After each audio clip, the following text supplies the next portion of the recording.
Hello, everybody, and welcome back to another Adobe Live here on Behance. It's so good to see you all. I've been chatting already, with you all in the chat today. So good to see so many of you in there. We have a slight change in our schedule today, and we will be welcoming somebody, as you can already see on the screen, somebody very familiar. I know. Just had to turn the light on. It's the wonderful Tim Möbest. Tim, how are you doing? Yes. Hi, my name is not Nick. We had some timing issues, unfortunately. So Nick can't join us today, but I promise he will be with us just in hopefully the next 2 weeks. So instead of Nick, well, it's me today. Hello. Yay. And we moved the schedule around. So this is a stream that we were planning that's been really successful in Germany. And we thought, let's bring it to our UK audience. I know that you're going to love it. And Nick will be back with us, I think, next week, perhaps, or maybe the week after. We'll work it out. We'll make sure that Nick joins us. But Tim, before we even get started, I wanted to talk about some of the activities that have been going on while we took a break over those couple of weeks with Adobe Live. Yeah.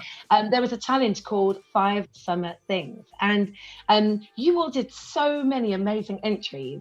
I don't know who's going to pick the winner? Was it Sean that's going to pick the winner of these, or was it Gareth? This challenge is run by the community, aka Gareth and Sean. I think they started this. Right. And as far as I know, they happen to have a 1-year key to Creative Cloud, and one lucky person will win that. Oh, it's amazing. I think Kirsty's just said, Sean's picking the winner. I don't know how you're going to pick the winner. There are so many good entries in there. I love Caroline's Strawberries and Cream. That is so summer.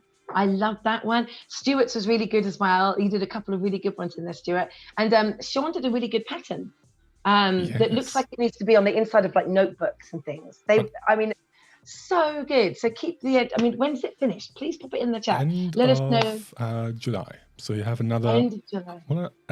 Until Saturday, apparently. Amazing. Honestly, keep going, everybody. You did so good. Angus said he enjoyed my inflatable dolphin. It was a flamingo.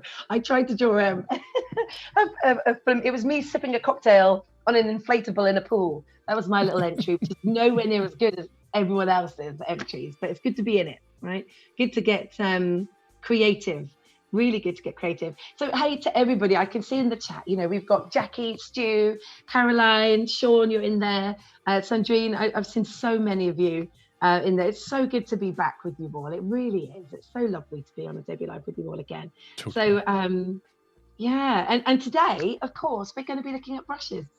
What have you got in store for us, Tim? Right. So I did a series all about brushes. It was the wild tips and tricks for brushes. And we did 3 streams. And I thought I should, because Sean apparently and Kirsty are the only ones who also are up for the German streams, who also speak English. So I thought I want you to also have some fun with brushes. And that's exactly what we're going to do today. We're going to have some fun with brushes. And I will explain how you can use brushes in a fun way, hopefully. Show you some tips and tricks you haven't seen in Photoshop before. And we'll see what we can do in the next 45-ish minutes. Perfect. That sounds good to me. And it's always fun when we're together, Tim. The last stream that you and I had was with Tony, and I think all 3 of us were laughing. I was crying laughing as per usual with you guys. So no, I'm up for this today. But today we will be super serious. No funny sound effects, no nothing. Do you have random things around the desk? I often join the green room, everybody, before we go live. And every time I join, Tim is either playing some kind of instrument, sound effect, twingy, honestly, like crazy noises. So bring it on. We only have about 45 minutes, so I'm going to tune the time machine real quick. Yes. Okay, we're good to go. So let's hop on over to Photoshop. There we are. Just full disclosure, I do have a Wacom pen today, of course, together with a tablet. And this will allow me to get much more detail, more nuance into every brush because you can draw with a mouse. That's totally possible. However, you won't get any pen pressure. You can't tilt the brush. And of course, just having a real pen just is so much fun. And yes, it's pronounced Wacom. I think that's how it's so Wacom. Oh, is not it German? Wacom. That's not right. Anyway. I've been saying Wacom. Oh dear. Wacom. That's the best M ever. Look at that. Anyway, right. So let's get started. First of all, I would like to talk a bit about brushes, how they work, and then we can use that knowledge to understand more and more of the complex brushes. And we will create our very own brush today. The German stream already knows this one. It's called the water bacon brush. It will look like bacon, and it will behave like a watercolor brush. Oh yes, I have seen. See, we love food on this stream, Tim. You know, within this community, this crew. So you're in good company here. It's all good. All right, welcome. By the way, if you're watching this on YouTube, anywhere but on Behance, do make sure to come on over to be.net/Adobe Live. That's once again. Yes, this is where we chat. be.net/Adobe Live. There we are. That's where you need to join us if you want to have fun in the chat with the community. Right, now on to brushes. How do they work? Brushes. Well, the most basic brush ever, the default brush. There we are. You can change size, you can change the hardness, and that's about it. Right? I think everybody has at least played with this once before. You can change the size, make it bigger, you can make it smaller, you can change the hardness, make it bigger, harder. There we are. That's super cool. But have you ever figured how do you actually get a line like this? How does it work? Well, for that we have to dive into our first panel, which are the brush settings. We will see this panel more than once today, and this will become our best friend.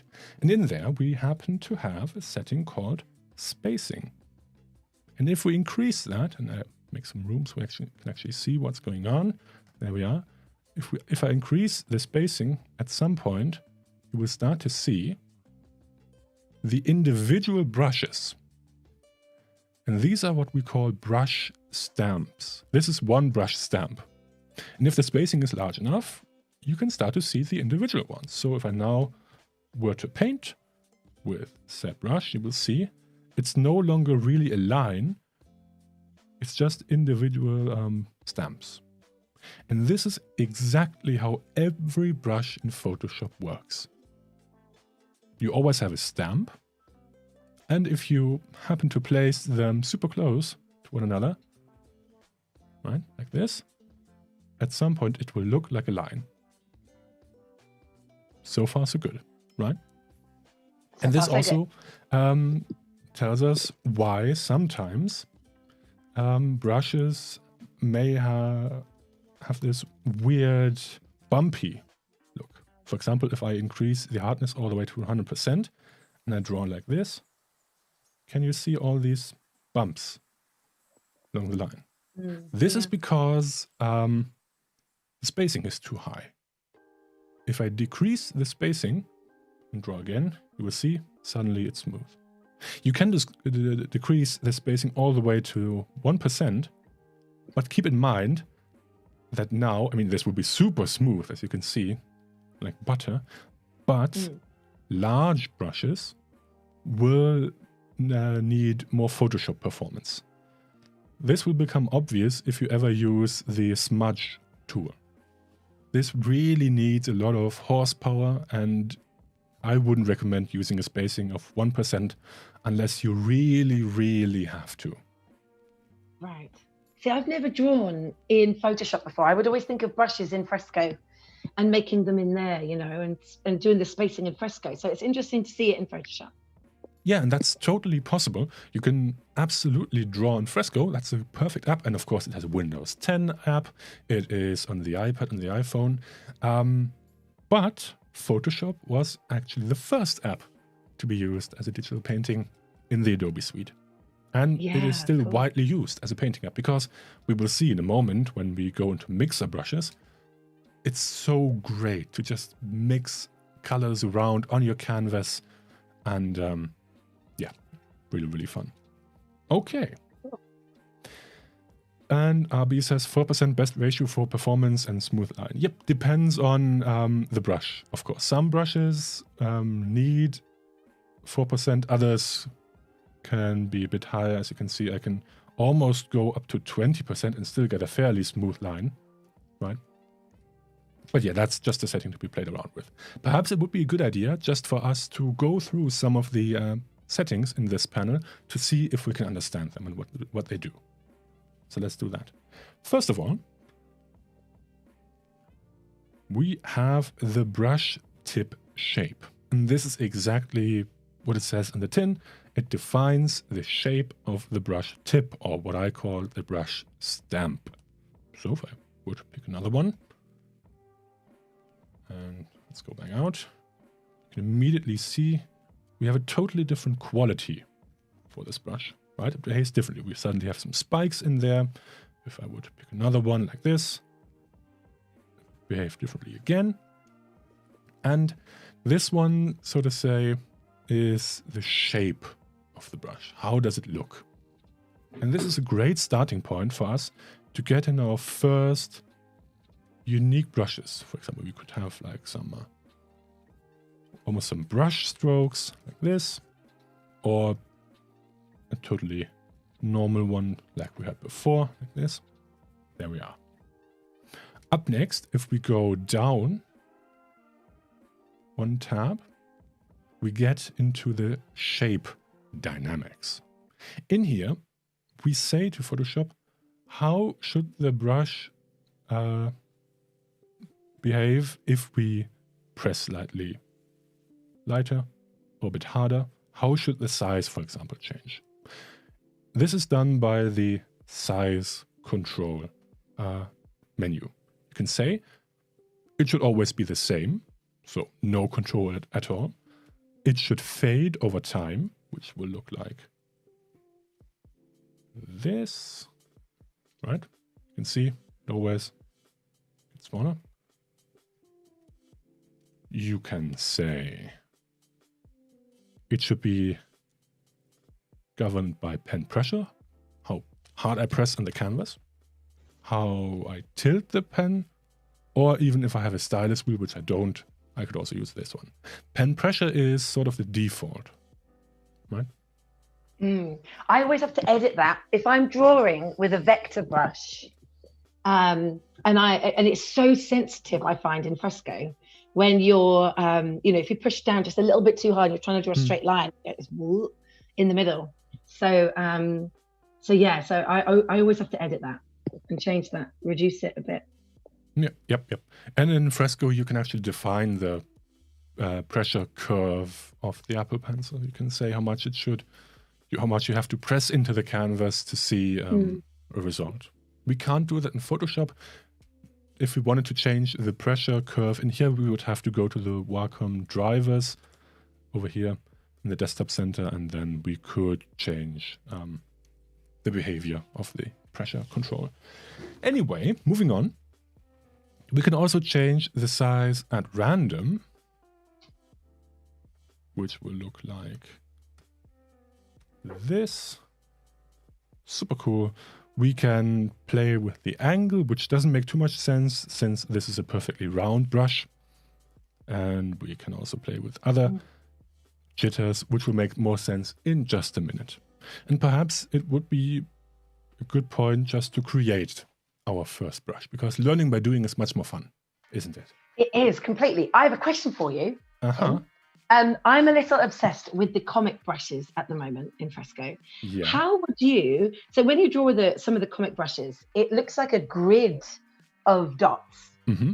And so how would you do that? Because I can see a line, and you're separating those out to to little, like a line of dots. But how would you do almost like a grid, like loads of dots? Like how do they make those comic brushes? Interesting. I wonder how they do that. I don't know. I have no idea at all. It might be texture. Who knows? We will find out in just a moment. Oh, okay. Sorry, I don't want to spoil it. No, it's okay. It's okay. Jackie asked the question, is it possible to reset the brush? Of course it is. You can always go, if you want to reset the whole tool, you can just go to the tool presets and under the gear icon and say reset tool. This also works if you just have accidentally messed up your settings and you want to reset it. That's cool. You can just say reset. And if you want to go back to the preset of the brush, you can just select it again. Like, go to this, and then all the settings in the brush panels that you haven't saved will be lost. And if you want to save them, by the way, we will do that in just a moment. All right, so let's create our first brush. And for this, I will use another brush. So, well, it doesn't really make sense, but I promise you it will make sense in just a moment. And I will just draw our very first brush tip. And this can be done with anything. You could also use a photo. And for those of you who have watched the German stream, you will recognize this shape. I hope it will work again this time, because I actually really liked the brush we created last time. And I hope to recreate that a bit. Okay, good enough, I think. Just some fun over here. There we are. Okay. So now I want to use this as my very own brush. How do I do that? Well, I take the marquee selection tool, draw a selection around it, and go to Edit, Define Brush Preset. There we are. Give it a name. Let's call this Bacon Brush UK Edition. There we are. Click OK. And we have our first brush. Ta-da! Isn't it beautiful? Nice. Jackie asks, is that working straight onto the background? Yeah. Brush presets work like this. Photoshop will look at how bright a certain part of your brush is, and based on that, it will define a stamp. So, of course, now I can change the color. Oh, there we are. Here we go.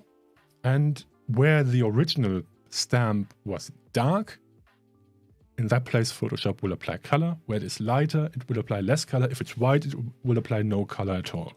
So now I can paint with this brush. But, I mean, it doesn't look great, does it? It's sort of this, it has this repetitive, it's could be better. So let's deal with that. First of all, I will add some slide shape dynamics. I will add some size jitter, just a bit, just to roughen it up a bit. There we are. And I will go back to the black just to see it better. So now at least we have some variation, which you can see if you have a look at the edge. It's a bit jagged, just slightly.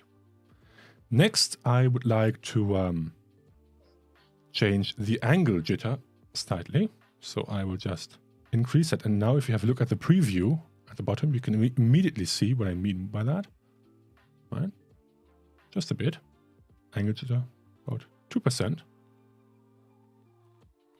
Better already.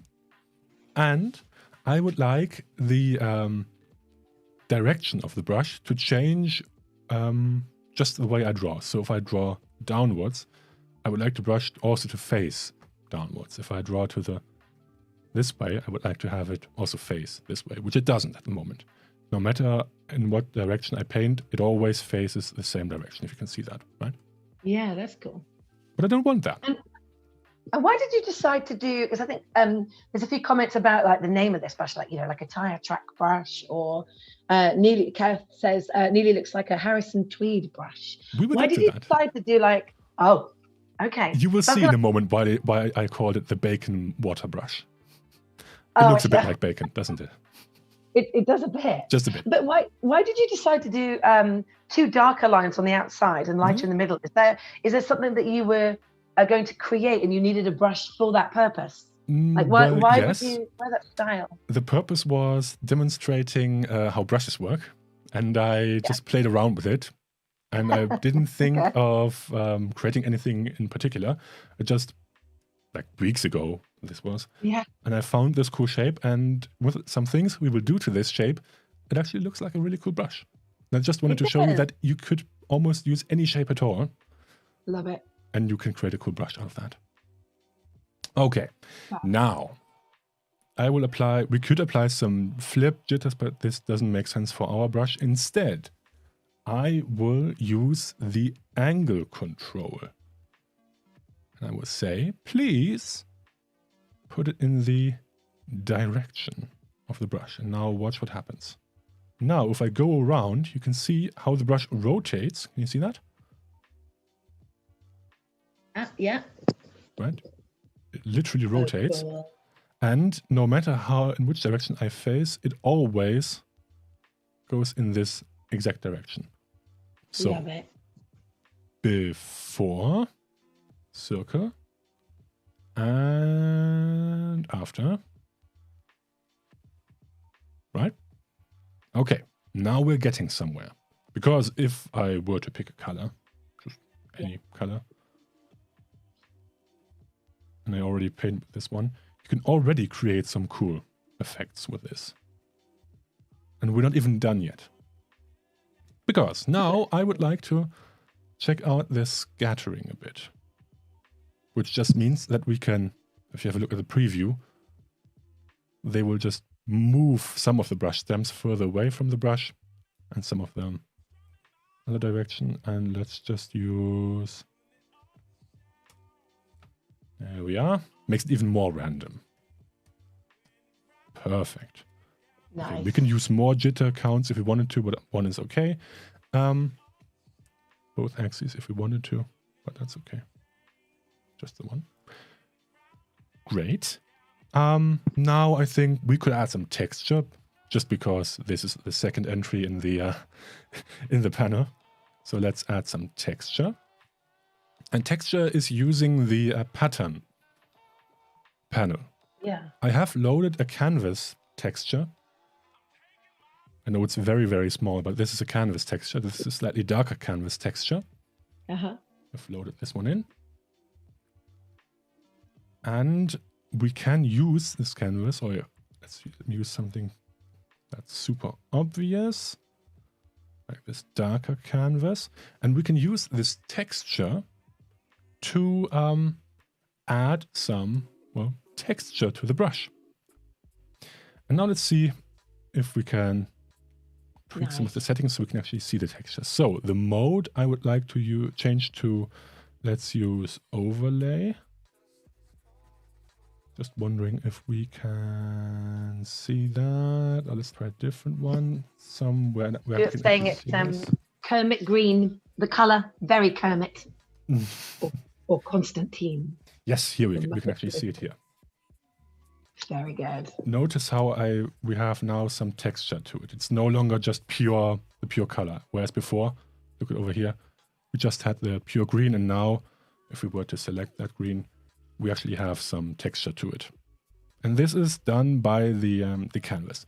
There are different modes to change that, how the texture affects. You can say it should affect it based on the height of the texture. You can use overlay, and those all will depend on how the texture is used. Some will work better, some won't. In this case, I was hoping we could find a cool one. Yeah, that's nice. Look at that. Nice. Stuart's made me laugh in the chat. He said, or Maddy green, but needs more nuclear. Put your sunglasses on. Let's neon it up. Right. There we are. So much better. Look at it. Nice. It looks good. Okay. And we're not done yet, so don't worry about that. Now I want to go into something that's that's already pretty advanced, right? This is not an easy thing to use. This one is called dual brush. Now, what does that mean? Dual brush. Dual brush just means Photoshop will apply another brush on top of this one, and where those brushes will overlap, that's where Photoshop will paint something. And this comes quite obvious if we pick like a round brush and we decrease the sizing. Suddenly you will notice that the brush somehow gets clipped at the edge because my dual brush is smaller than my bacon brush. If I pick another one like this one, you can see we have a different texture suddenly. Or we could try something really obvious like this triangle brush. Now you can really see how it works, right? You have these sort of triangles in there. And of course, I will pick something that's not as obvious. This is a nice one, right? And suddenly we actually have a brush that could be used, perhaps, for inking, who knows? And that has a lovely, lovely texture. And if we add wet edges, it will be even more fun. And then we can suddenly, look at that. Let's pick a different color than black, because black is so boring. By the way, if you're just joining this stream and you're wondering, who's this guy? That's not Nick. Yeah. What is happening? Am I on the wrong stream? No, you're not on the wrong stream. Unfortunately, we had some scheduling issues, and therefore Nick couldn't join us today, but he will be back very soon, hopefully even next week or in 2 weeks. Hopefully we can get him in, and then you will get his wonderful comic and other illustrations. And yeah, for today, however, it'll be me. I thought we could still talk about brushes, so all isn't lost. But if you were looking for Nick, do make sure to join us very soon. You can always check the schedule on Behance, and then you will see when Nick is joining us really this time. All right, in the meantime, you will have to do with me and Maddy.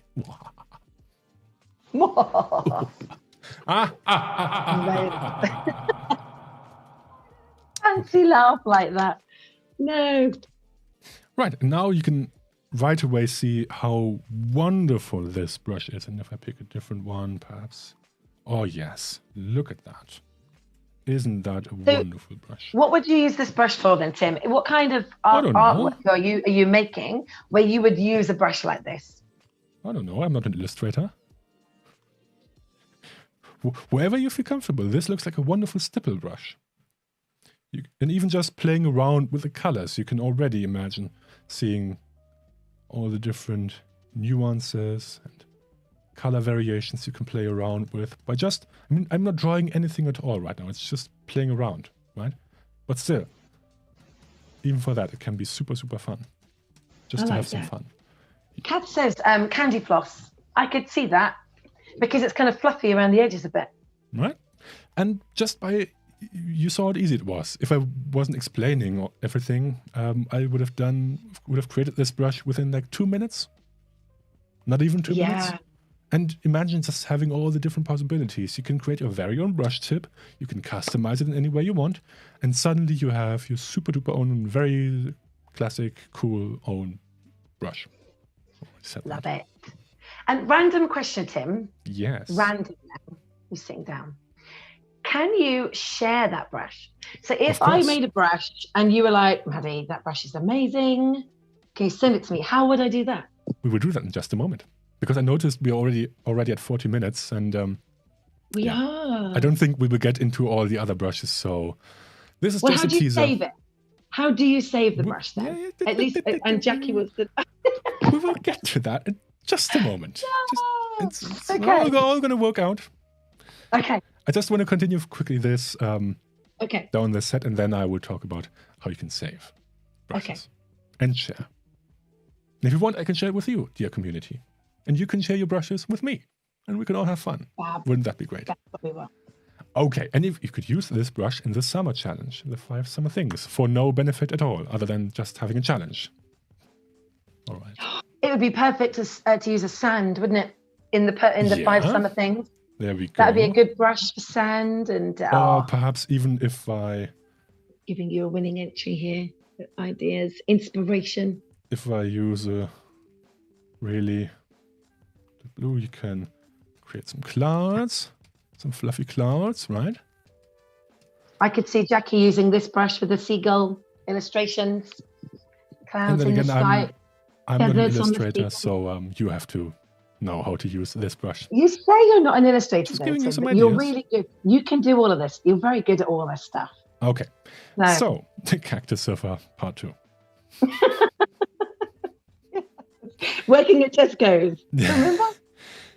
Let's quickly talk a bit about color dynamics. Because this brush, at least for now, only has this one color. It's a very nice color, but it's just one color. We can, however, change that. We could say, for example, let's add some hue differences. I will make it super extreme so I can actually see what's going on. Right? Ooh. I can also say, please apply this per tip. So now I have to, first I have to draw once, release the pen, and draw again to get a new color. But what if I want to apply it per tip? I can check this box, and now watch what happens. Rainbow brush. I think I missed the point where you, the bit where you selected those colors, though. When did you do that? This is done by the foreground color. So I can say, for example, I want red as a foreground color. And now it will pick colors that are similar to red. And this is done by the hue jitter amount. If I just pick a very small hue jitter, all the colors will be very close to red. Right? You can see a bit of orange, a bit of red, a bit of pink, but no green at all. But if I increase the hue jitter all the way, then it will essentially go all around the color wheel, and we will get all colors. This is good. This is cool. I've never seen this. And of course, you wouldn't really go up to 100% unless you want to create a confetti brush, which we could do if we have some time. But you would more go down to like about 10% tops. And then if you paint, look at this. You get all these gorgeous, creamy, fun, subtle color variations. Some slight oranges. I will go... I can't talk today. I will go even further than 10%. That's what I want to say. Let's go to 20 or 15. And look at that. Oh, nice. Somewhat I really like impressionistic, right? It's super cool. And depending on the color you pick, for example, I could go into more yellow. Now you can see, I can immediately imagine painting an apple with this. Really fun. Yeah.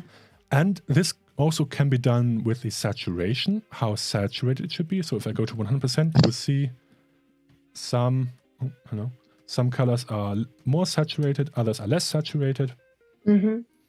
This can be done with the brightness. So some colors will be bright, others won't be bright.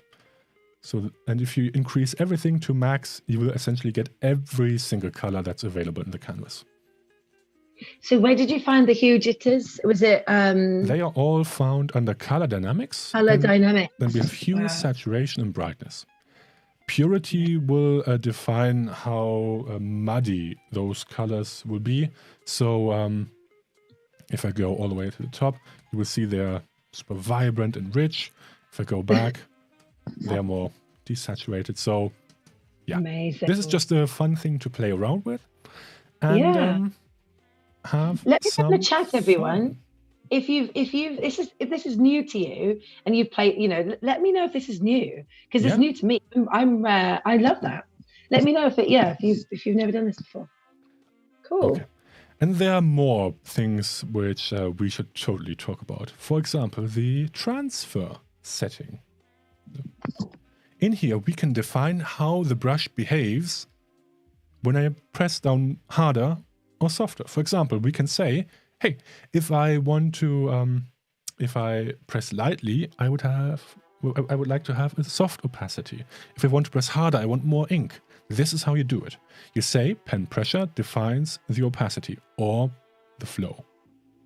And I know I have talked about this so many times before, what the difference is between flow and opacity, which are up here. But let me know in the chat if I should talk about this again, what the difference is between flow and opacity. Let me know. All right. So now, if you see, if I press very softly, I get very light colors. If I press super hard, I get darker colors, which is, of course, a bit negated by the jitter I have in the color dynamics. So let me just take that down a bit. Back to reasonable levels. There we are. And let's pick a nice color where we can actually see that. Like nice orange. What is happening? Oh yeah, purity. There we go.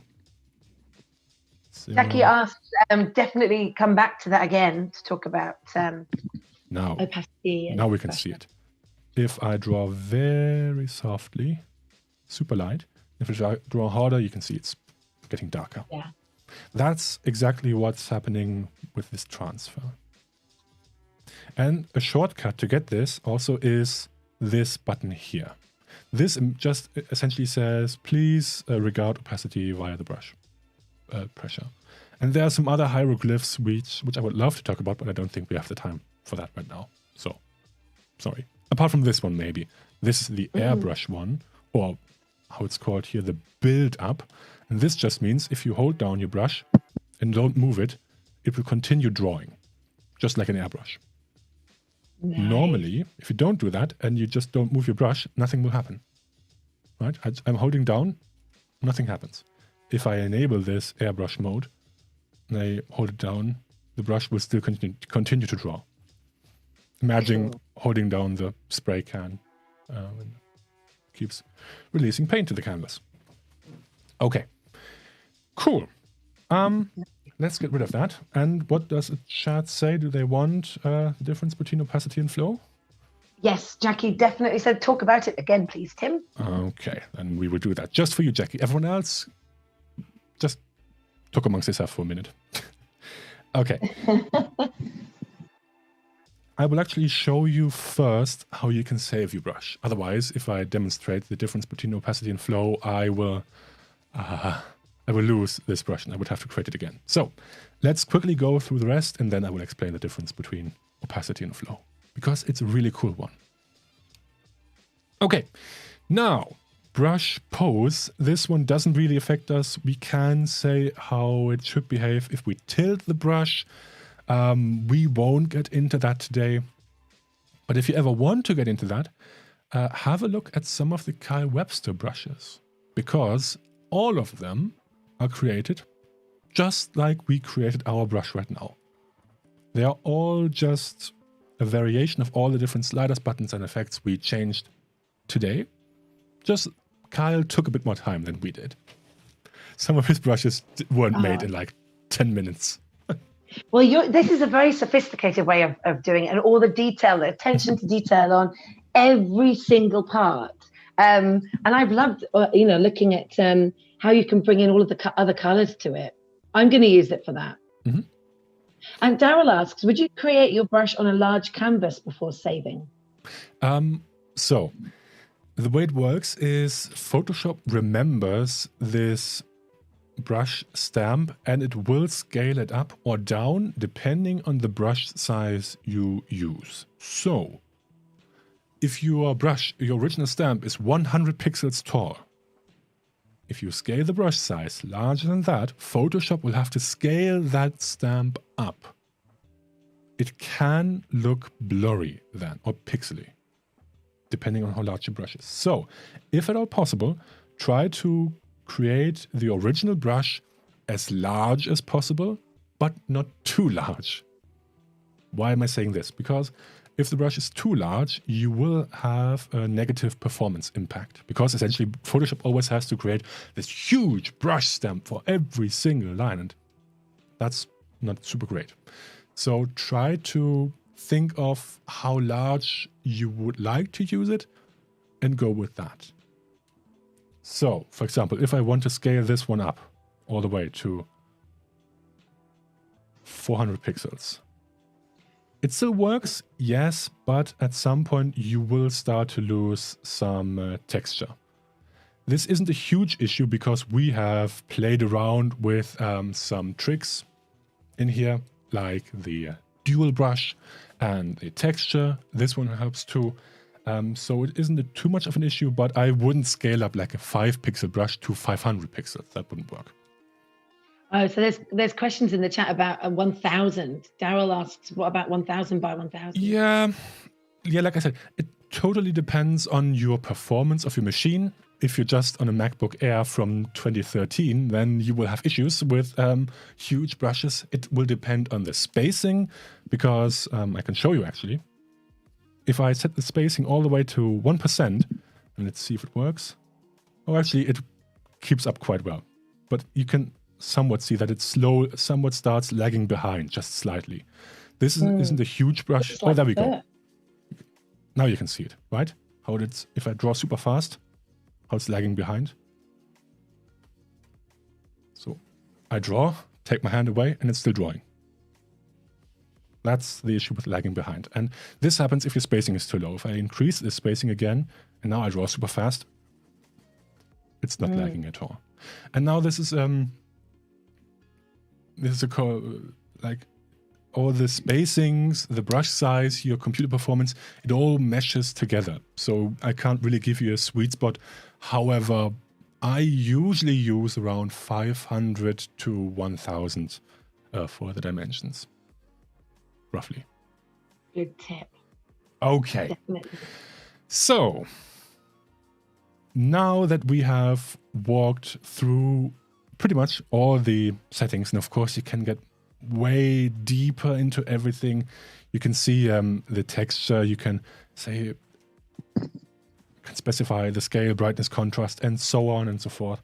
So we won't get into that today because I would really like to show you 2 more things, which are super cool.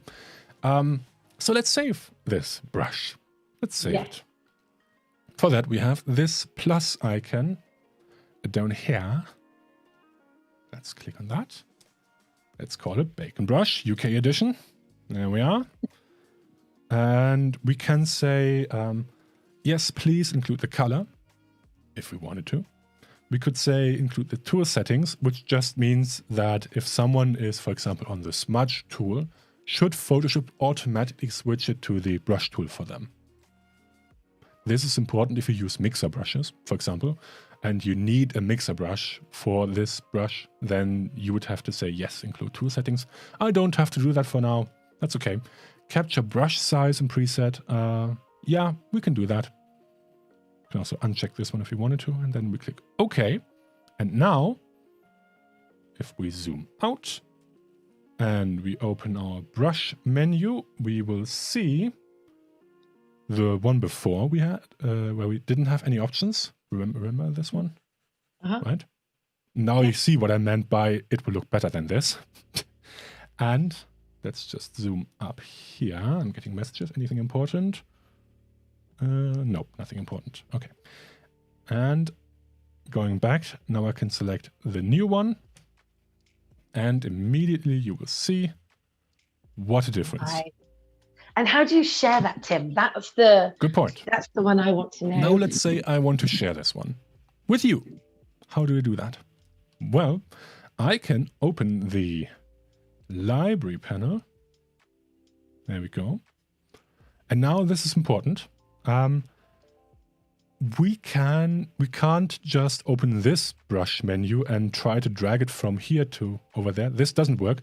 You have to open the brushes, the dedicated brushes panel, which you can do by clicking on brushes in the brush settings or via window brushes. So this is a separate brush panel, which also, by the way, is how you can get the Kyle Webster brushes via this menu. Get more brushes. So, hamburger icon, get more brushes. And now we can scroll all the way down to our Bacon Brush UK edition. I can select my favorite library, which is Adobe Live Share. And click and drag There we are. And now I can do everything I want with this library. I can click on, oh, that's in German. Well, there you go. I can invite someone. So let's just zoom in. I could say Maddy, right? Or of course I can, this just editing allowed. I can say just view or just edit, or I can also generate a link based on this library, which I think I already did. Yes, I did. You can generate a link. It will take a second. It will upload this, and you can share this link with everyone. And I will do that in the Discord after the stream. And look at that. Guess what we have here? The German edition of the same brush. Interesting. Why don't we have a look at that? See what difference is. So, UK edition. Yeah, no, thanks. And well, that looks similar. Hang on. There we are. And German edition. This one is a bit different.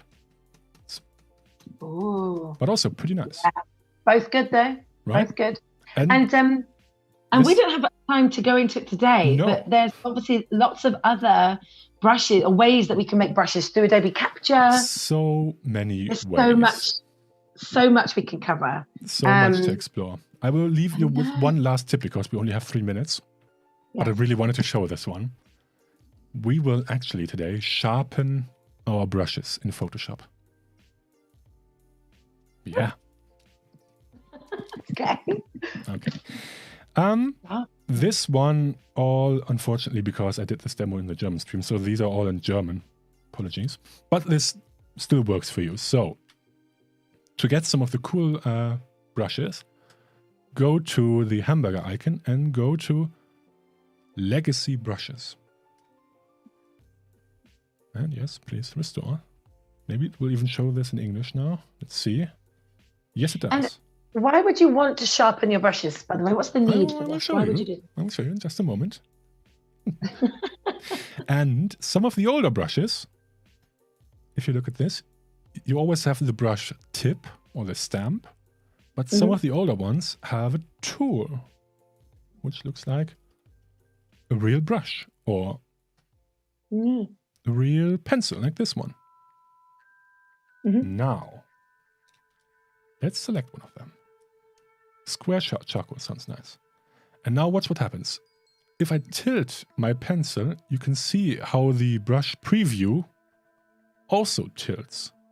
I know it's a bit hard to see because you don't know how I'm holding my brush, but you can actually see if I tilt it. Oh, hang on. Sorry. If I tilt a bit to the left, it moves to the left. If I tilt a bit to the right, it moves to the right. And this actually works in 3D. Now, let me open the brush settings and let's have a look at the softness. Because if I change it to 100% soft, you will start to see, can you see at the top right corner of that brush stamp how it's like a bit slanted? Can you see that? This really means that we took away some of the brush material. Imagine holding a real charcoal in your hand and you draw on a rough surface, you erode it away, and this is exactly what is happening in Photoshop. So clever, isn't it? So now if I hold it again, you can see how it's really drawn away. But if I hold it in the other direction, where it's still sharp, Photoshop will notice how I'm holding my pen in the other direction, and I can draw sharp lines again. Until, of course, I round this one off, and this one also will get super blunt. And now I can no longer draw sharp edges. So imagine actually painting with a real charcoal in Photoshop. Isn't that great? And now I have a super pointy pen. And if I get rid of that, and I hold my pencil perfectly straight, I suddenly get this, and now I will draw a bit more, and suddenly I have rounded it off, and it looks like this. So, long story short, you actually have a real charcoal in Photoshop, and it will remember how you hold it and everything with that. And now, of course, as promised, sharpen tip. Boop. And we're back to normal. Now I have my full square charcoal again. And there are more shapes. I can say, for example, I want an erodible point. And now you can see like it's actually pointy. And if I draw with this, at some point it will get rounder and now it's no longer pointy. And so on and so forth. So you can really have fun with that. And that's erodible tip brushes. And they are mostly located in the legacy brushes. And you can identify them by this special tip. And as you can see, there are more than that. They're actually in this. Perhaps this is for a different stream. You can actually change how many bristles, how long they are, how thick they are, the stiffness, the angle of the bristles. So you can get really into all the details of the brushes. But we won't do that today because we're done. I know, we're running out of time. Do you know, everyone's asking for another stream to cover brushes and Adobe Capture brushes. And there's so much more that we could cover, Tim. So if we ever have a scheduling conflict again, then you and I will cover brush. The brush and we'll get into it a little bit more. Definitely. Oh, and there's so much we could cover. I was saying in the chat, I've made brushes with quality street wrappers and trees, and oh my gosh, there's so much we can cover. But thank you everybody for tuning in. I'm glad that you enjoyed the stream today, and that Tim could share some really good tips. I've definitely learned a lot through this. Things that I've never known. Yep. So Tim's going to share the link to his brush, the bacon brush, bacon water the brush. UK bacon. The Bacon Water UK edition brush in the Discord. So use it to continue your 5 Summer Things challenge. And share your work. Enjoy it, definitely. So keep up the good work. It's so good, honestly, all of these. I'm following you all on Instagram, so it's wonderful to see. Quickly, just as a reminder, later this week, we are joined by more amazing artists. One of them is David Cousins with Tony Harmer on Wednesday, and that'll be good. Yeah. And Javier Podella on Friday, all about travel photography. And Nick, who couldn't join us today, he will hopefully be back very soon. And looking forward to that. That's all of everything I wanted to say today. So thank you so much for joining us. Fabulous. Have a great day, everybody. Have a wonderful weekend. Weekend. Yeah. Have a nice weekend, everybody. Right, see you soon. Have a great week. Bye, everyone. Bye.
Church. You do it in the streets. You do it at home. The rest is bullshit and you know it.